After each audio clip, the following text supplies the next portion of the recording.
আসসালামু আলাইকুম। সবাইকে স্বাগত জানাচ্ছি আমি নাইম ফাথম মুবিন। শুরুতে সংবাদ শিরোনাম।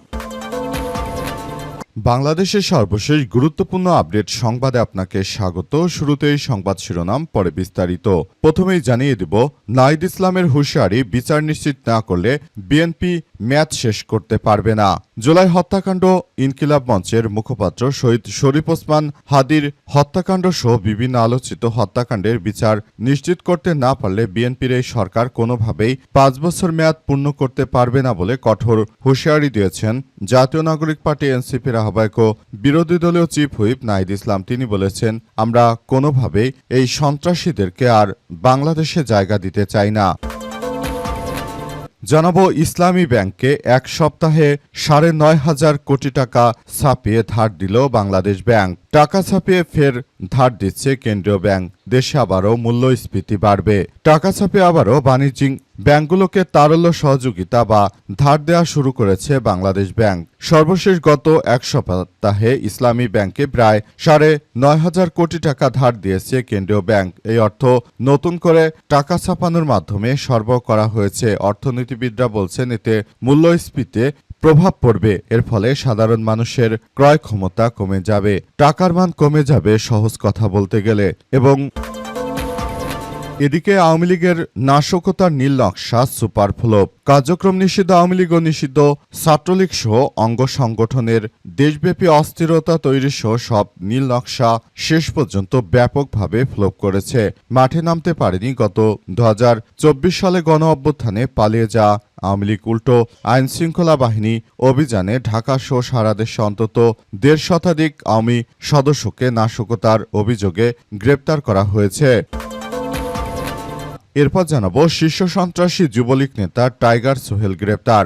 ব্রাহ্মণবাড়িয়ার নবীনগরে শীর্ষ সন্ত্রাসী যুবলীগ নেতা মোহাম্মদ সোহেল মিয়া ওরফে টাইগার সোহেলকে গ্রেপ্তার করা হয়েছে আজ রাতে।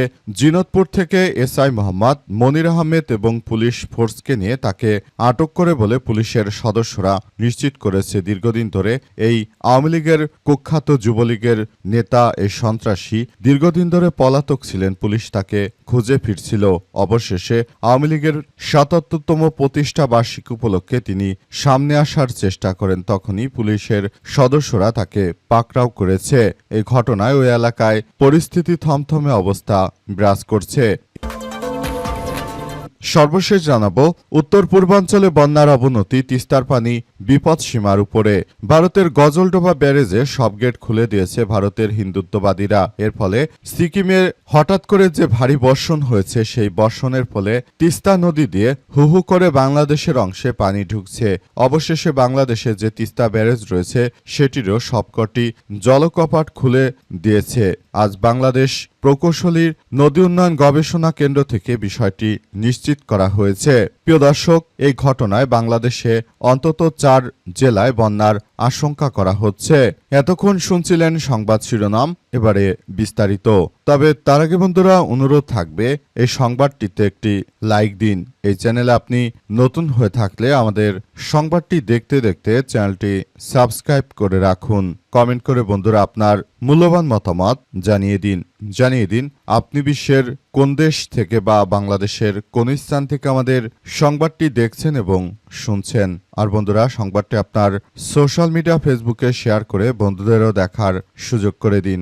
গাজা যুদ্ধে আপনি যদি নিরীহ ফিলিস্তিনিদের ভালোবেসে থাকেন বন্ধুরা, কমেন্টে ইয়েস লিখে পুরো বিশ্ববাসীকে আমাদের এই তাজা আপডেটটি দেখার সুযোগ করে দিন।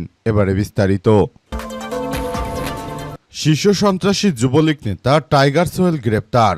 ব্রাহ্মণবাড়িয়ার নবীনগরে শীর্ষ সন্ত্রাসী যুবলীগ নেতা মোহাম্মদ সোহেল মিয়া ওরফে টাইগার সোহেলকে গ্রেপ্তার করেছে পুলিশ। আজ দিনাজপুর থেকে এসআই মোহাম্মদ মনির আহমেদ পুলিশের ফোর্স নিয়ে তাকে গ্রেপ্তার করে বাড়িতে ডাকাতির অভিযোগে তাকে গ্রেপ্তার করা হয়েছিল। নাম প্রকাশে অনিচ্ছুক এলাকার একাধিক ব্যক্তি জানায় যে বিগত আওয়ামী লীগ সরকারের এমপি এবাদুল করিম বুলবুলের আশ্রয়ে যুবলীগ নেতা সোহেল নানাভাবে উত্থান হয়। এমপির প্রভাবে দিনাজপুর বাজার কমিটির সভাপতি নির্বাচিত হয় সে। স্থানীয়রা জানায় যে সে এলাকায় মারামারি, চাঁদাবাজি, ডাকাতি, মাদক, নারী কেলেঙ্কারি সহ নানা অপরাধের সঙ্গে জড়িত। সে একসময় নিজেকে টাইগার সোহেল হিসেবে পরিচয় দেওয়া শুরু করে এবং এলাকায় মাদকের গডফাদার হিসেবে পরিচিত। এ বিষয়ে নবীনগর থানার ওসি মোর্শেদুল আলম চৌধুরী কালবেলাকে বলেছেন যে টাইগার সোহেল একজন যুবলীগ নেতা এবং চিহ্নিত অপরাধী। তার বিরুদ্ধে মারামারি, মাদক, চাঁদাবাজি, ডাকাতি সহ বিভিন্ন অপরাধে একাধিক মামলা রয়েছে। তাকে সন্ত্রাস বিরোধী আইনে আদালতে চালান দেওয়া হয়েছে বলে পুলিশের পক্ষ থেকে নিশ্চিত করা হয়েছে এবং পুলিশের পক্ষ থেকে বলা হয়েছে যে তার মতো একজন দেশদ্রোহী সন্ত্রাসীকে কোনোভাবেই ছাড় দেওয়া হবে না। এছাড়া আরও বলা হয়েছে যে কোনো ধরনের কার্যক্রম আসলে চালানোর জন্য এটি পুরোদমে প্রস্তুতি নিতে হবে। এই পরিস্থিতিতে সবকিছু থমথমে অবস্থা বিরাজ করছে এবং যে কোনো ধরনের সন্ত্রাসী কার্যক্রম আসলে শুরু থেকেই মুখ থুবড়ে পড়ছে বলে নিশ্চিত করা হয়েছে। ইসলামী ব্যাংকে এক সপ্তাহে দেয়া হলো ৯,০০০ কোটি টাকা ছাপিয়ে ধার দিচ্ছে বাংলাদেশ ব্যাংক। টাকা ছাপিয়ে আবারও বাণিজ্যিক ব্যাংকগুলোকে তারল্য সহযোগিতা বা ধার দেওয়া শুরু করেছে বাংলাদেশ ব্যাংক। সর্বশেষ গত এক সপ্তাহে ইসলামী ব্যাংককে ৯,৫০০ কোটি টাকা ধার দিয়েছে বাংলাদেশ ব্যাংক। এই অর্থ নতুন টাকা ছাপানোর মাধ্যমে সরবরাহ করা হয়েছে। অর্থনীতিবিদরা বলছেন যে এতে মূল্যস্ফীতি কিছুটা প্রভাব ফেলতে পারে। বাংলাদেশ ব্যাংক ও সংশ্লিষ্ট সূত্র থেকে জানা গেছে যে ইসলামী ব্যাংকের চেয়ারম্যান খুরশিদ আলমের নিয়োগকে কেন্দ্র করে ব্যাংক থেকে গ্রাহকরা তারল্য তুলতে থাকে। এতে সামাল দিতে ব্যাংকটি হিমশিম খেতে শুরু করে। এর আগে ব্যাংকটি কেন্দ্রীয় ব্যাংকে নগদ জমা বা সিআরআর বজায় রাখতে ব্যর্থ হয় এবং গ্রাহকদের চাহিদামতো নগদ অর্থ পরিশোধে সংকটে পড়ে। পরে বাংলাদেশ ব্যাংকের কাছে ১০,০০০ কোটি টাকা সহযোগিতা চাওয়া হলে ধাপে ধাপে ব্যাংকটিকে প্রায় ৯,০০০ কোটি টাকা দেওয়া হয় এবং সর্বশেষ পাওয়া তথ্য অনুযায়ী বাংলাদেশ ব্যাংক তাদেরকে প্রায় ৯,৫০০ কোটি টাকা দিয়েছে। অর্থনীতিবিদরা বলছেন যে কেন্দ্রীয় ব্যাংক যখন নতুন টাকা ছাপায় এবং কোনো ব্যাংককে ঋণ দেয় তখন তাত্ত্বিকভাবে অর্থের সরবরাহ বাড়ে এবং উৎপাদন ও পণ্যের সরবরাহ একইভাবে না বাড়লে মূল্যস্ফীতির উপর কিছুটা চাপ সৃষ্টি হতে পারে। একটি ব্যাংকে সীমিত পরিসরে দেওয়া তারল্য সহযোগিতার প্রভাব সামগ্রিক মূল্যস্ফীতিতে খুব বেশি দৃশ্যমান হওয়ার সম্ভাবনা কম। তবে বর্তমান যেভাবে আসলে টাকা সহযোগিতা দেয়া হচ্ছে এটি ভবিষ্যতের জন্য এক অশনি সংকেত হিসেবে আবির্ভূত হচ্ছে। এই অশনি সংকেত অবশ্যই এখন থেকেই বিষয়গুলো নিয়ে খুবই গুরুত্ব সহকারে কার্যক্রম চালিয়ে যেতে হবে। নাহিদ ইসলামের হুঁশিয়ারি, বিচার নিশ্চিত না করলে এই সরকার মেয়াদ শেষ করতে পারবে না।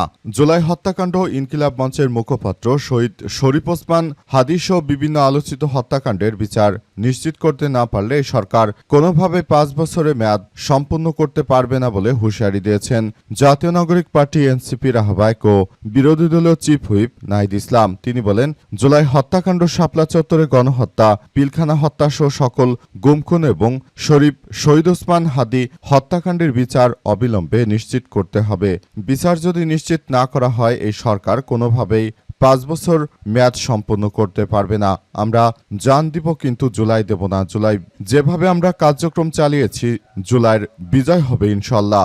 রাজধানীর বিজয়নগর পানির ট্যাঙ্কের সামনে আওয়ামী লীগের ফ্যাসিস্ট কর্তৃক সংগঠিত সকল গুম-খুন ও গণহত্যার বিচারের দাবিতে আয়োজিত সমাবেশে তিনি এসব কথা জানিয়েছেন। ফ্যাসিস্ট আওয়ামী লীগ ভারতীয় পার্টিতে পরিণত হয়েছে মন্তব্য করে বিরোধী দলীয় চিফ হুইপ নাহিদ ইসলাম বলেছেন যে আওয়ামী লীগ একটি ফ্যাসিস্ট, গণহত্যাকারী এবং সন্ত্রাসবাদী সংগঠন। আওয়ামী লীগ দেশের স্বাধীনতা, সার্বভৌমত্ব বিরোধী সংগঠন যারা আশ্রয় হয়েছে দিল্লিতে, কারণ আওয়ামী লীগের শেকড় রয়েছে দিল্লিতে। আওয়ামী লীগ একটি ভারতীয় পার্টিতে পরিণত হয়েছে। প্রকৃতপক্ষে এটি একটি ভারতীয় পার্টি ছিল।